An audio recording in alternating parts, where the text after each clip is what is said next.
जिंदगी कभी कभी एक ऐसे अंधेरे कमरे जैसी लगती है जहां दरवाजा कहाँ है और खिड़की कहाँ, कुछ पता नहीं चलता। हम हाथ पांव मारते हैं, थक जाते हैं और फिर एक कोने में हार मानकर बैठ जाते हैं। ऐसा ही कुछ हुआ था राहुल के साथ। राहुल शहर की भीड़ में खोया हुआ एक आम सा लड़का। उसके सपने बड़े थे, इरादे नेक थे, लेकिन किस्मत ने शायद कुछ और ही तय किया था। एक के बाद एक नाकामयाबी, परिवार की उम्मीदों का बोझ और दोस्तों का बदलता रवैया। राहुल टूट चुका था। उसने अपनी दुनिया एक छोटे से कमरे तक सीमित कर ली थी। बाहर की दुनिया उसे डराती थी। कई महीने बीत गए। निराशा उसका इकलौता साथी बन गई थी। एक शाम जब सूरज ढल रहा था और कमरे में हल्की उदासी छा रही थी, उसकी नजर खिड़की के पास रखी एक पुरानी धूल जमी हुई किताब पर पड़ी।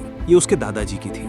यूं ही उसने किताब उठाई और पन्ने पलटने लगा। किताब के बीच में एक छोटा सा सूखा हुआ फूल और एक हाथ से लिखा हुआ नोट मिला। नोट पर लिखा था, बेटा, जब सब दरवाजे बंद लगें तो याद रखना, रोशनी की एक बूंद भी काफी होती है अंधेरे के समंदर को चीरने के लिए। बस वो एक छोटा कदम उठाना जरूरी है। राहुल ने उस नोट को पढ़ा और उसकी आंखों में एक अजीब सी चमक आई। एक बूंद रोशनी, एक छोटा कदम। उस रात उसने पहली बार महीनों बाद ठीक से खाना खाया। अगले दिन उसने एक छोटा सा काम किया। उसने अपनी मेज साफ की जिस पर महीनों की धूल जमी थी। ये एक बहुत छोटा सा कदम था। फिर उसने रोज एक छोटा कदम उठाना शुरू किया। एक दिन उसने सुबह जल्दी उठकर बालकनी में खड़े होकर ताजी हवा ली।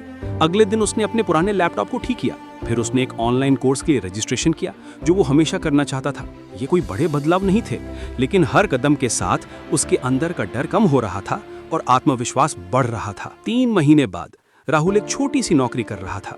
उसके चेहरे पर वही पुरानी मुस्कान थी। उसने बड़े मुकाम हासिल नहीं किए थे, लेकिन उसने जिंदगी जीना फिर से सीख लिया था। दोस्तों, जिंदगी में बड़े बदलाव अचानक नहीं आते, वो छोटे छोटे कदमों से बनते हैं। हम अक्सर सोचते हैं कि एक ही बार में सब ठीक हो जाएगा, लेकिन ऐसा नहीं होता। आज जिम जाने का मन नहीं है, सिर्फ 5 मिनट टहलाओ। पढ़ाई बहुत मुश्किल लग रही है, सिर्फ एक पन्ना पढ़ो। किसी से बात करने में झिझक हो रही है, बस एक हेलो भेजो। आपका हर छोटा कदम एक बीज की तरह होता है। उसे सही दिशा में लगाओ, पानी दो और एक दिन वही बीज एक विशाल पेड़ बन जाएगा।